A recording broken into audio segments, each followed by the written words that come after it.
Então, o título da minha apresentação é Modelagem MED, que significa pelo método dos elementos discretos, de ensaios de arrancamento no estudo de interações entre materiais granulares e geogrelhas. Eu preparei essa apresentação em 4 etapas, 4 partes, em 4 etapas. A primeira parte, eu vou fazer um contexto do problema, da interação, né? A abordagem numérica, né? As perspectivas que a gente espera com a abordagem numérica.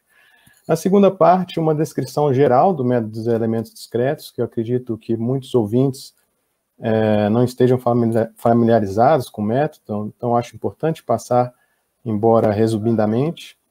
Terceira parte é o exemplo de aplicação, que propriamente dito é o ensaio de arrancamento. E no final, uma mensagem final e uma reflexão sobre o problema da interação solo-reforço.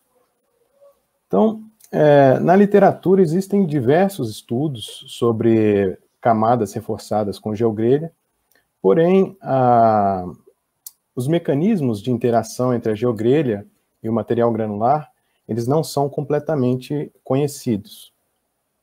Entre algumas aplicações, algumas perguntas que a gente ainda não tem a resposta, por exemplo, no que tange soluções de reforço basal de aterros, reforço basal em aterros, por exemplo, a solução em multilayers, né, as multicamadas. Deveriam o reforço especificar um reforço que resista seja suficientemente rígido e resistente para suportar essa carga do aterro, ou seria melhor distribuir essa carga em camadas de reforço colocadas umas sobre as outras? Qual seria a distribuição das forças entre essas camadas? Qual é a distância ótima entre os reforços? No que diz respeito à zona de cisalhamento, o quão espessa, ou qual é a área de influência dessa zona, como se dá a distribuição de tensões nesse volume. E mesmo envolvendo a modelagem pelo método dos elementos finitos, por exemplo, qual seria os parâmetros de interface apropriados que conseguissem englobar todos os mecanismos envolvidos da interação entre as partículas do material granular com o reforço, né? Então, o contexto, ele se divide, basicamente, ele está inserido dentro desse primeiro, um lado que é a complexidade do problema, né? Entre o comportamento que envolve o material e o reforço, e, por outro lado, a gente tem que a dificuldade de acessar o comportamento localizado de estudos experimentais, e mesmo a construção de dispositivos que consigam medir determinados comportamentos que a gente busca conhecer. Então, tendo em vista essa dificuldade, se insere o estudo numérico, que, por um lado, é bastante flexível e relativamente de baixo custo, né? Agora, por que o método dos elementos discretos? Bom, o problema, né, a modelagem numérica para esse tipo de problema, primeiro ela precisa lidar com a complexidade da interação solo-reforço. E isso requer modelos específicos em que as formulações admitam comportamentos localizados nos contatos, bem como a natureza granular do material. O método dos elementos discretos ele foi desenvolvido justamente para problemas que envolvem a interação entre partículas. Então, a perspectiva é de que a modelagem da interação entre o solo e o geossintético, ou o material granular e o geossintético de reforço, no caso a geogrelha, é ainda um desafio. Então, a perspectiva é que, com aprimoramento e cada vez mais estudos destinados ao entendimento dessa interação, possa ajudar a ciência a entender os mecanismos envolvidos, e de um lado prático, a engenharia, para otimizar, uma vez conhecido esses mecanismos, seria possível otimizar os projetos, ou mesmo a criação de novos produtos, né? Bom, o método dos elementos discretos, antes de entrar uma explicação geral do método, a gente precisa entender que o comportamento macroscópico da camada granular é complexo. E ele depende de um conjunto de movimentos, interações entre as partículas e o material de reforço, né, no caso a geogrelha. A grande vantagem do método dos elementos discretos é justamente levar em conta essa interação discreta, né, entre as partículas no comportamento global do material granular. Então, o método se baseia em leis de contato que vão determinar o comportamento entre a interação entre as partículas ou entre os elementos. Mas, mesmo que haja simplificações nessas leis de contato, o comportamento global ele é complexo. Por exemplo, se a gente tem uma lei de contato que ela é linear, não significa que o comportamento global do material vai ser linear também. Ele é complexo, como eu disse, ele depende de todos esses movimentos e interações que vão estar envolvidas durante um processo de carga. O princípio da formulação do método dos elementos discretos é basicamente um processo dinâmico, baseado nas leis de Newton. Então, o ciclo de cálculo, ele alterna basicamente entre a aplicação de duas leis. Uma lei de força-deslocamento, que fornece as forças de contato resultante dos deslocamentos relativos entre os elementos, e a aplicação da segunda lei de Newton, que, é claro, fornece o movimento de cada partícula ou cada elemento em função das forças que estão atuando nele, né? Aqui, do lado direito, é um fluxograma de como se dá o processo de cálculo, né? Um código no método dos elementos discretos segue basicamente esse fluxograma, onde inicialmente há uma verificação dos status dos elementos, né, das partículas ou dos elementos de reforço. Há uma verificação se existe contatos entre esses elementos, se há contato, são calculadas as forças de contato, e posteriormente é feito o balanço das forças em cada um dos elementos, onde entram também as forças de campo, e finalmente a atualização do novo status dos elementos.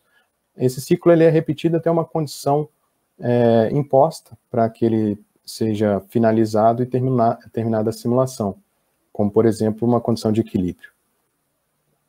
Bom, como ferramentas auxiliares para a implementação de modelos pelo método dos elementos discretos, existem já uma diversa variedade de programas. Um deles é o IAD.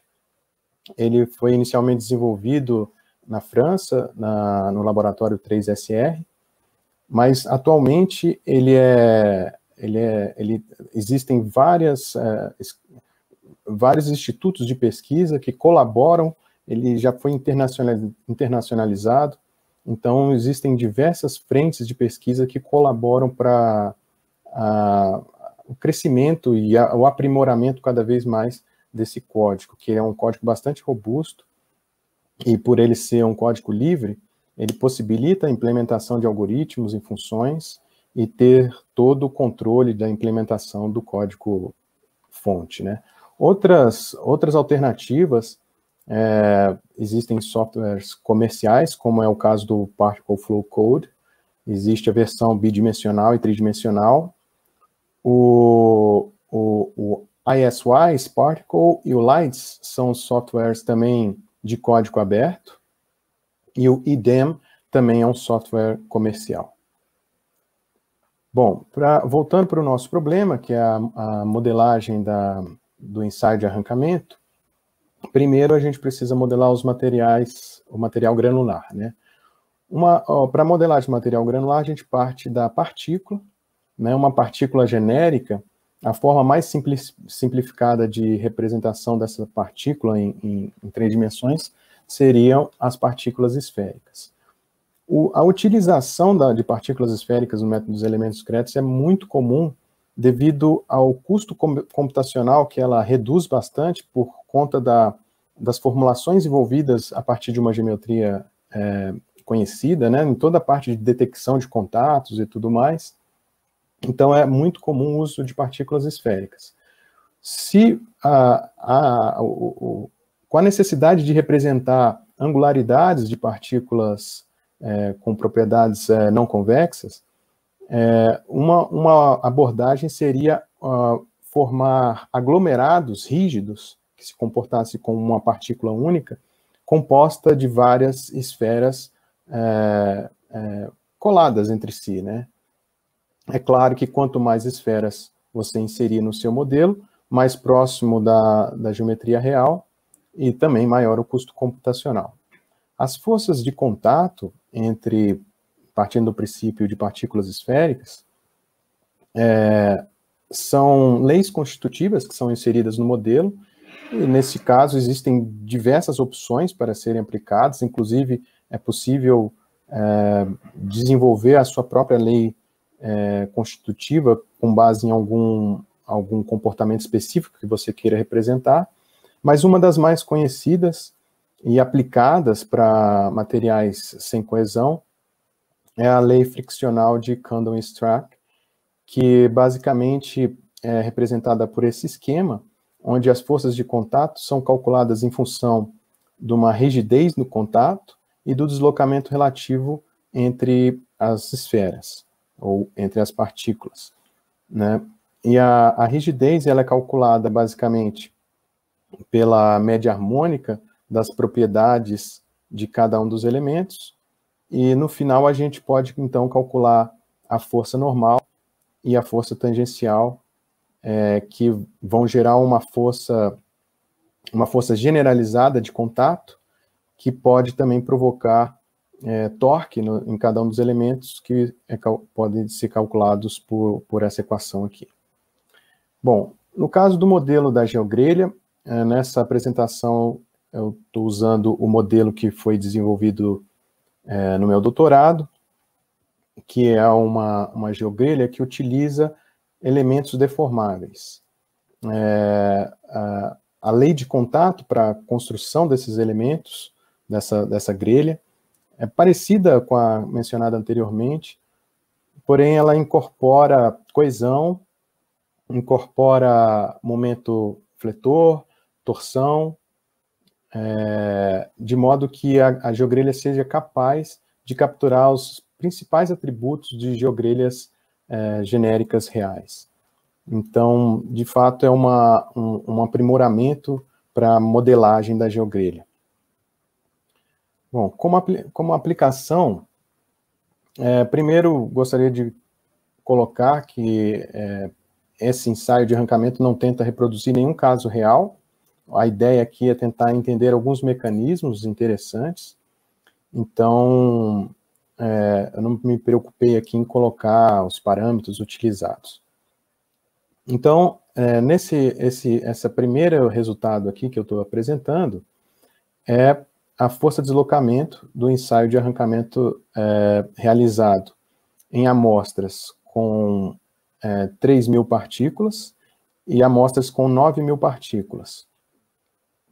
Tanto amostras levando em consideração partículas esféricas e amostras considerando partículas com características não convexas, formadas por clamps. Então, a primeira coisa que a gente pode observar aqui de cara é que os resultados com as partículas clamps são maiores, a gente obtém valores de força de arrancamento maiores em comparação com as amostras com partículas esféricas, porém, quase o dobro nesse caso aqui, ou praticamente o dobro, né? Porém, para atingir o primeiro pico de resistência, é preciso que haja um maior deslocamento do reforço dentro da amostra preparada. Um segundo aspecto interessante e importante ser observado, que fica mais claro nas amostras com partículas clamps, né, não convexas, é que existem duas inclinações principais até o primeiro pico, né? O que indica a ocorrência de dois mecanismos diferentes acontecendo aqui dentro do material.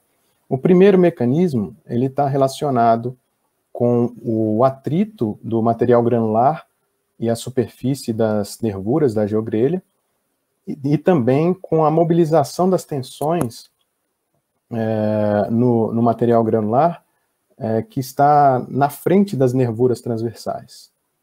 E o segundo mecanismo é justamente o desvencilhamento desse material granular que está inserido na malha da geogrelha e o cruzamento desse material sobre as nervuras do reforço, né? E um terceiro aspecto importante a se observar é que quando a gente reduz o índice do tamanho de partícula e abertura da geogrelha, por exemplo, quando eu tenho um maior número de partículas, eu estou reduzindo esse índice, porque, é claro, as partículas é o mesmo volume, as partículas vão ser menores em comparação com o resultado do lado esquerdo. Então, quando a gente reduz esse índice, a gente nota que os picos também eles ficam menores, né? A amplitude dos picos ficam menores. Esses resultados que eu apresentei apresentam fortes semelhanças com resultados experimentais. Então, por exemplo, aqui é um resultado apresentado para diferentes ensaios de arrancamento de diferentes geogrelhas em que são inseridos elementos transversais. E a gente nota que quanto o maior número de elementos transversais, maior a resistência de pico. E também, com a inserção desses elementos transversais na geogrelha, a curva força de deslocamento também passa a apresentar aquelas duas declividades principais até o primeiro pico de resistência, como eu havia mencionado anteriormente. Esse outro resultado experimental, também muito curioso, ele aumenta a espessura das nervuras transversais da geogrelha. Então, com o aumento da espessura, a gente nota que o pico de resistência inicial também aumenta. E também o trecho relativo ao segundo mecanismo que eu abordei anteriormente, ele é maior, justamente pela dificuldade das partículas rolarem e fazerem o deslocamento vertical para cruzarem esses elementos. Aqui é muito bem definido as duas inclinações que indicam os dois mecanismos sucessivos acontecendo durante o processo do arrancamento da geogrelha. Dentre as possibilidades que o modelo oferece de medições, né, de acessar os dados, aqui eu apresento tensões em diferentes seções das nervuras da geogrelha. Então, aqui no caso, eu escolhi uma nervura longitudinal, mais ou menos no centro da geogrelha, e onde duas seções foram analisadas, indicadas aqui pela letra A. Uma seção mais próxima do ponto de aplicação da força de arrancamento, e a outra seção mais próxima da extremidade livre do reforço. Então, a gente nota que as tensões na seção mais próxima do ponto de arrancamento, que é indicado pelas linhas mais finas, elas são superiores às tensões, ou forças também, nas seções mais distantes do ponto de aplicação.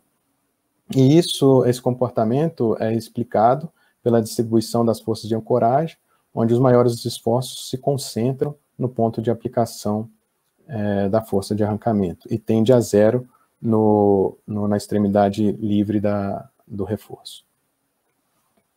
Da mesma forma, aqui são curvas de tensão-deslocamento em duas seções, porém dessa vez nas mesmas regiões, porém dessa vez nas nervuras transversais, e diferentemente das nervuras longitudinais, aqui as tensões axiais nas duas regiões localizadas na célula 1 e na célula 2, seguem uma mesma faixa de valores, o que indicam que o comportamento aqui é independente, os mecanismos aqui é independente da região de aplicação da força de arrancamento, né, da região o quão próxima está essa nervura transversal, ela vai se comportar da mesma forma ou semelhante a uma nervura que está mais distante do ponto de aplicação da força de arrancamento. E isso, de fato, por conta do mecanismo que ocorre nas nervuras transversais, que é basicamente um contraforte ou um obstáculo que impede o deslocamento da geogrelha no sentido longitudinal. Bom, como mensagem final, eu gostaria de deixar que a grande vantagem da abordagem numérica são as inúmeras possibilidades que ela fornece para o problema, né? E como reflexão, 3 pontos básicos, bem rápido, aqui para a gente abrir para as perguntas, que os mecanismos de interação entre o material granular e as nervuras das geogrelhas são sensíveis ao tamanho e à geometria das partículas. A modelagem da geogrelha apresentada torna possível o estudo de diferentes casos de carregamento, não serve apenas para o caso abordado aqui nessa apresentação, que é o ensaio de arrancamento. E o modelo discreto, ou a modelagem pelo método dos elementos discretos, tem grande potencial para estudar camadas reforçadas com geogrelha, embora a determinação dos parâmetros de contato é ainda uma dificuldade para os casos reais. Bom, gostaria de agradecer mais uma vez a oportunidade de participar dessa edição do GG Gaita e gostaria de deixar aberto a sessão de perguntas e espero que essa palestra também tenha sido muito inspiradora para todos, se não todos, a maioria.